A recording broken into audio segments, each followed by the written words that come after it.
एक नकाब पोशाल किसी मजबूर बंदे दी नजर पईए ते उस बड़ा महसूस कीता है कि तो मेरे हाल तकिया क्यों है ते ओनू झिड़किया है ते उस वेले ओ अगू हाथ बांध के आदा है, तुआडे रुख तू हवा उठाया है, नकाब मेरा कसूर कोई नहीं। जे अखी अखी चुपीती है, घुट शराब मेरा कसूर कोई नहीं। और तुआडे रखियां चबार के वेखे, बीमार हसनी दी के मजाले, निगाहां उठियन ते आपे रलियन, जनाब मेरा कसूर कोई नहीं।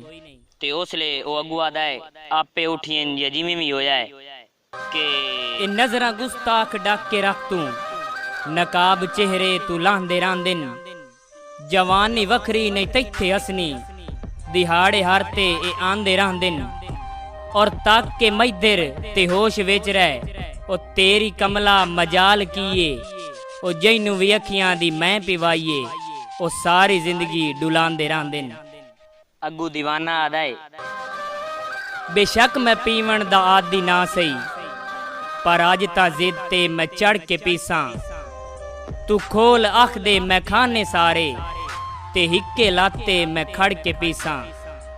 और नकाब ला के नजारा कर ले, तू अज मलंगा दी मैं कशीदा, हया पे कीतिन मैं सारी जिंदगी, पर अज ता हसनी मैं लड़ के पीसा।